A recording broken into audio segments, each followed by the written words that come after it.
Hello everyone, today I am presenting class 8 subject science chapter metal and non metals lesson plan, जिसके अंदर आज हमारा topic है chemical properties. इससे पहले मैंने आपको लेसन प्लान की एक वीडियो बनाई थी जिसमें हमने फिजिकल प्रॉपर्टीज़ की बात की थी। तो अब आपको मेटल्स की और नॉन मेटल की केमिकल प्रॉपर्टीज़ के बारे में बच्चों को पढ़ाना है, ये टॉपिक इंट्रोड्यूस कराना है। तो उसको लेके आप कैसे एक लेसन प्लान प्रिपेयर कर सकते हैं ये मैं वीडियो की हेल्प से आपको बताऊंगी। तो सबसे पहले जब भी आप लेसन प्लान बनाते हैं किसी भी टॉपिक का, तो सबसे पहले आती है ब्लैक बोर्ड एंट्रीज़। उसके लिए आप एक ब्लैक चार्ट पेपर अपनी कॉपी पे पेस्ट कर लेंगे और उस पर वही बेसिक डिटेल्स फिल करनी होती है हमें, जैसे subject, topic, sub topic, date, period, duration, class, section और कितने बच्चे प्रेजेंट है, ये सब अटेंडेंस भी उसमें इंक्लूड हो जाती है। तो ये डिटेल फिल करने के बाद हम आ जाते हैं अपने ऑब्जेक्टिव्स की ओर। तो जब भी आप कोई काम करने जाते हैं तो उसके पीछे आपका कोई ना कोई ऑब्जेक्टिव होता है। इसी तरीके से जब भी एक टीचर क्लास में जाता है, कोई टॉपिक पढ़ाता है, तो उसके पीछे भी उसके कुछ ना कुछ ऑब्जेक्टिव होते हैं उस टॉपिक को लेके। तो यही ऑब्जेक्टिव हमारे स्पेसिफिक ऑब्जेक्टिव जिन्हें हम पहले बना के चलते हैं। तो ये ऑब्जेक्टिव आप जैसे एक नॉलेज का, 2 अंडरस्टैंडिंग के ऑब्जेक्टिव, एक एप्लीकेशन का ऑब्जेक्टिव लिख सकते हैं, या आप मैक्सिमम 5 ऑब्जेक्टिव लिखेंगे और मिनिमम 3 लिखेंगे। तो जैसे नॉलेज को लेके ऑब्जेक्टिव आपको लिखना है तो यहाँ पे है student will be able to recall nature of oxides of metal and non metal. Second है अंडरस्टैंडिंग को लेके student will be able to recognise reactions of metal and non metal with water. और एक और है हमारा student will be able to explain reaction of metal and non metal with oxygen. फिर third application को लेके है student will be able to demonstrate the nature of the oxides of metal and non metal by litmus paper test. तो ये हमने specific objective में लिखी चीज़ें। इसके बाद हमारे आ जाते हैं टीचिंग एड्स, यानी कि वो मटेरियल जो आप अलग से यूज़ करते हैं अपने नॉर्मल जो टीचिंग लर्निंग प्रोसेस है उसको और इफेक्टिव, इंगेजिंग, इंटरेक्टिंग बनाने के लिए, ताकि स्टूडेंट्स का पार्टिसिपेशन क्लास में ज़्यादा हो और उनकी लर्निंग अच्छी हो। तो इसके लिए आप यहाँ पे कौन से टीचिंग एड यूज़ कर सकते हैं, जैसे अगर ऑनलाइन पढ़ा रहे हैं तो पावर पॉइंट प्रेजेंटेशन का यूज़ कर सकते हैं, वीडियोस का यूज़ कर सकते हैं, गूगल मीट हुई हमारी, जैम बोर्ड का यूज़ कर सकते हैं, वाइट बोर्ड उसमें आता है, तो ये सब। इसके अलावा ऑफलाइन में आप कोई चार्ट पेपर, कोई मॉडल यूज़ कर सकते हैं। इसके बाद हमारी आती है प्रीवियस नॉलेज टेस्टिंग। अब अगर आपको कोई भी टॉपिक बच्चों को पढ़ाना है तो उससे पहले ज़रूरी होता है कि आप चेक करें बच्चों का लेवल कितना है, उनकी अंडरस्टैंडिंग कैसी है मेटल्स को लेके, नॉन मेटल्स को लेके, प्रॉपर्टीज़ को लेके, केमिकल प्रॉपर्टीज़ के बारे में उन्हें कुछ पता है या नहीं पता है।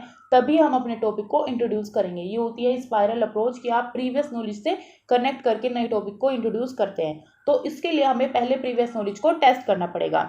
तो इसमें है हमारे एक टेबल बनेगी, serial number, pupil teachers activity, students expected response. तो पीपल टीचर एक्टिविटी में है जैसे क्वेश्चन आप पूछेंगे how is the weather today, तो स्टूडेंट्स आंसर देंगे अकॉर्डिंग टू देयर एक्सपीरियंसेस, जो भी उन्हें लगा उस हिसाब से। यहाँ पे एक्सपेक्टेड इसलिए लिखा हुआ है क्योंकि हमें एग्जैक्ट नहीं पता स्टूडेंट किसी भी क्वेश्चन का क्या आंसर देंगे, हम एक एक्सपेक्टेड या स्टैंडर्ड आंसर लेके चलते हैं। सेकेंड आप पूछ सकते हैं which is your favourite season, तो वो अपने इंटरेस्ट के अकॉर्डिंग आंसर देंगे, कोई समर बताएगा, कोई विंटर बताएगा, कोई रेनी सीजन बताएगा, कोई स्प्रिंग बताएगा। यहीं से आगे हम इसी तरह क्वेश्चन पूछते जाएंगे। थर्ड है हमारा what season it is now, तो रेनी सीजन है वो बता देंगे, जो भी सीजन उस टाइम चल रहा होगा। फोर्थ है हमारा what happens to iron objects when kept outside during rainy season, तो बच्चे आंसर देंगे आयरन ऑब्जेक्ट्स गेट रस्टेड, क्योंकि वो उन्होंने घर पे देखा है रस्ट लग जाती है आयरन पे, ये तो सबको पता होता है। फिर अब इसी से क्वेश्चन को रिलेट करेंगे, अपने टॉपिक को रिलेट करते हुए क्वेश्चन पूछेंगे why and how does iron gets rusted. तो अब ये प्रोसेस कैसे होता है इसके बारे में बच्चों को नहीं पता होगा, उन्होंने नहीं पढ़ा ये सब, तो यहाँ पे प्रॉब्लमेटिक क्वेश्चन ये रहेगा और कोई एग्जैक्ट रेस्पॉन्स हमें नहीं मिलेगा। यहीं से हम अपने टॉपिक को इंट्रोड्यूस करेंगे। फिर आएगा statement of the topic, the iron gets rusted due to the reaction of iron with oxygen and water vapor moisture present in atmosphere. This is a kind of chemical reaction of metal with oxygen and water. So today we will discuss about how metals and non-metal reacts with oxygen and with water. फिर इसके बाद हमारा presentation part आता है जो real time plan है, काफ़ी important. इसके अंदर भी एक टेबल बनेगी जिसमें होंगे serial number, teaching point, people teachers activity, students activity, teaching method and evaluation. तो इसमें आप देखेंगे जैसे फर्स्ट है हमारा रिएक्शन विद ऑक्सीजन, ये टीचिंग पॉइंट है, हमें बताना है कि जब ऑक्सीजन के साथ रिएक्शन होती है मेटल की, नॉन मेटल की, जो भी, तो वो कैसे होती है, उसमें क्या होता है। तो इसके लिए हम टीचिंग पॉइंट में सिर्फ इतना लिखेंगे, reaction with oxygen. Pupil teacher activity क्या रहेगी, pupil teacher will demonstrate the reaction of different metals with oxygen to form metal oxide through video and ask the student to share their observations. Pupil teacher also explain the reaction of non metal with oxygen, तो ये सब। दोनों का reaction बता दिया pupil teacher ने video के help से, और स्टूडेंट को कहा कि आप ऑब्जर्व करें। नाउ स्टूडेंट एक्टिविटी क्या रहेगी, students watch the video and share discuss their observations in the class. और मेथड हमारा कौन सा यूज़ होगा, डेमोन्स्ट्रेशन कम डिस्कशन मेथड, कि आप डेमोन्स्ट्रेट भी करो साथ साथ में आप डिस्कस भी करो बच्चों से। और क्योंकि हमने वीडियो का यूज़ किया है एंड पावर पॉइंट प्रेजेंटेशन का यूज़ किया है। अब आते हैं इवैल्यूएशन में, जिसमें आप कोई भी क्वेश्चन से पूछ सकते हैं जो रिलेट करता हो टॉपिक से। तो क्वेश्चन है right the reaction of sulphur with oxygen and iron with oxygen. तो दोनों का ही आपको रिएक्शन बताना है, दोनों मेटल्स का। तो ये सब, इसके बाद आगे आते हैं तो ये है हमारा व्हाट डू यू ऑब्जर्व। तो इस तरीके की एक्टिविटी का जो आपने कराई होगी उसका स्क्रीनशॉट आप यहाँ पे ऐसे लगा सकते हैं, जो वीडियो आपने दिखाई है उसका। यदि video student are asking to share the observation, इस तरीके से आपने स्क्रीनशॉट लगा दिया अपने लेसन प्लान में, और उसको प्रेजेंटेबल बनाने के लिए। सेकंड है हमारा नेचर ऑफ ऑक्साइड्स हम पढ़ाएंगे। तो pupil teacher will explain the nature of oxides of metal with the help of an activity and also of the oxides of non metals. अब एक्टिविटी क्या है, उसके अंदर एक वीडियो है, वो आप पूरा एक्सप्लेन करेंगे। A magnesium ribbon is burnt in air and the ashes are dissolve in little water and tested with litmus paper. Similarly for sulphur dioxide is also done to check the nature of oxides of non metal. Students are asked to share their observations in the class. ये रहा। अब यहाँ पे student activity क्या रहेगी, students watch the video and share their observation regarding the change in the colour of litmus paper in both the activities. यह है हमारा। अब एक्टिविटी मेथड यहाँ पे यूज हुआ है बाय यूजिंग वीडियो का हमने यूज़ किया है, तो एक्टिविटी मेथड एक्टिविटी भी कराई है। एंड क्वेश्चन यहाँ पे इवैल्यूएशन में आ जाएगा, what is the nature of iron oxide and nitrogen dioxide. In nature की बात की। अब आगे हमारा थर्ड टीचिंग पॉइंट है रिएक्शन विद वाटर।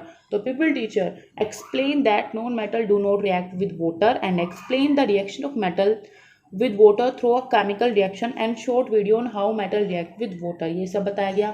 अब यहाँ पे क्या होगा हमारा स्टूडेंट एक्टिविटी। तो student watch the video and write their observation on Jamboard to fill the observation table. और ये होगा हमारा लेक्चर कम डिमॉन्स्ट्रेशन मेथड, कि हम लेक्चर भी दे रहे हैं और साथ साथ में बच्चों को कुछ डिमॉन्स्ट्रेट भी कर रहे हैं। और क्वेश्चन हो जाएगा what is formed when calcium reacts with water.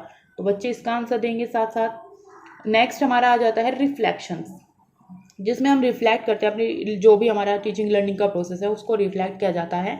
तो जैसे व्हाट वेंट वेल, क्या अच्छा रहा उसकी बात करें तो I was able to connect the concept to be discussed from the daily life experiences of student and this made understanding of concept easy for the student. They were also able to apply it in daily life. तो daily life से relate करके हम पढ़ा पाए बच्चों को, और वो भी इजीली अप्लाई कर पाए, उसे अपनी डेली लाइफ में कनेक्ट कर पाए। तो ये बहुत अच्छी चीज़ रही हमारे लेसन प्लान की, हमारी टीचिंग की। फिर क्या चीज़ें वर्क नहीं करी, रिफ्लेक्शन में हम ये भी देखते हैं कि क्या चीज़ें वर्क की और क्या चीज़ें वर्क नहीं करी। तो इसमें होगा I should use both languages for different words, जैसे हिंदी एंड इंग्लिश।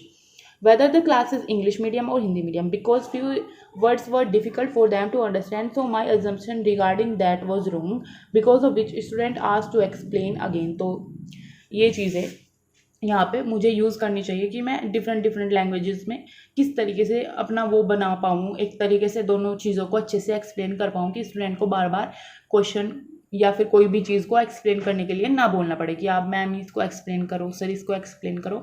आप एक बार ही दोनों लैंग्वेज में अच्छे से उन्हें बता दें। तो ये चीज़ें हमने समझी। And take away from the class, क्या आप क्लास से सीख के गए हैं। तो student learn and take interest in science when involve in some activities and engaged in the class through videos also. Since the classes are conducting online, so it is natural that students get distracted from the class. So teacher should think of number of interesting activities and teaching it to attract students and get their attention into the class। तो online class में बहुत बड़ी difficulty है कि बच्चे को हमें attentive रखना है, एंगेजिंग रखना है। तो इसके लिए ज़्यादा से ज़्यादा इंटरेस्टिंग एक्टिविटी होनी चाहिए और टीचिंग होनी चाहिए, जिससे हम स्टूडेंट को अट्रैक्ट कर पाए, उनका अटेंशन क्लास में लेके आ पाए। फिर आता है हमारा रिकैप्चुलेशन, जिसको आप वर्ड से ही समझ रहे हैं कि एक रिकैप लेना, समराइज करना टॉपिक को। तो एक क्वेश्चन की फॉर्म में हो सकता है, या फिर आप समरी लिख दे ब्लैक बोर्ड पे कि आज हमने ये पढ़ा है, किसी बच्चे से पूछ लिया, ऐसे भी हो सकता है। तो यहाँ पे हम सिंपल क्वेश्चन बच्चों से पूछेंगे, बच्चे उसका आंसर देंगे और पूरी क्लास को एक रिकैप मिल जाएगा, एक समराइज हो जाएगी क्लास। जैसे फर्स्ट है हमारा the nature of metal oxides, तो बच्चे इसका आंसर देंगे, फिल इन द ब्लैंक्स है। सेकंड है हमारा burning of magnesium in air gives, तो इसका आंसर देंगे और हम उन्हें ऑप्शन भी देंगे इस केस में, जैसे magnesium hydroxide, magnesium oxide, magnesium, none of these, तो वो इसका आंसर देंगे। थर्ड है हमारा gold does not react with water, तो ट्रू और फॉल्स भी हमने रख दिया, अलग अलग तरह के क्वेश्चन आप रखे तो बच्चे इसका आंसर देंगे, ट्रू होगा ट्रू देंगे, फॉल्स होगा फॉल्स, और सबको पता चल जाएगा। जिस बच्चे को थोड़ी डिफिकल्टी होगी वो भी यहाँ पे क्लियर हो जाएगी। अब उसके बाद आता है लर्निंग एक्सटेंशन यानी कि होमवर्क, जिसमें हम बच्चों की लर्निंग को एक्सटेंड करते हैं आउटसाइड द क्लासरूम। तो इसमें हम उनको कोई असाइनमेंट दे सकते हैं या कोई क्वेश्चन दे सकते हैं, कोई एक्टिविटी दे सकते हैं जिसको वो घर से करके लेके आएंगे। तो यहाँ पे है जैसे student is sodium is stored in kerosene, try to find out the reason behind it. हमने कुछ क्वेश्चन दिए और ये क्वेश्चन उनकी डे लाइफ से भी रिलेट करेंगे और वो उसको करके लेके आएंगे, एक्सप्लोर करेंगे घर पे जाके। सेकेंड है हमारा why do we rub the magnesium ribbon with the sand paper before burning. Third है हमारा litmus paper is an indicator of acid and base, find some more indicators. तो इसके बारे में वो पढ़ के आएंगे और ये क्वेश्चंस करके लेके आएंगे, उनकी लर्निंग एक्सटेंड होगी आउटसाइड द क्लासरूम। उसके बाद आ जाता है टीचर्स रिमार्क और हमारी लेसन प्लान की वीडियो कंप्लीट होती है। अगर आपको ये वीडियो अच्छी लगी हो तो इसको लाइक करें, शेयर करें और चैनल को सब्सक्राइब करें। अगर आपको और वीडियोस देखनी है लेसन प्लान से रिलेटेड या BEd DLEd कोर्स में असाइनमेंट, फाइल्स, प्रैक्टिकल थ्योरीज से रिलेटेड, तो आप चैनल पे जाके प्लेलिस्ट में भी देख सकते हैं या फिर वीडियो के डिस्क्रिप्शन में लिंक्स हैं, वहाँ पे भी जाके देख सकते हैं। Thanks for watching.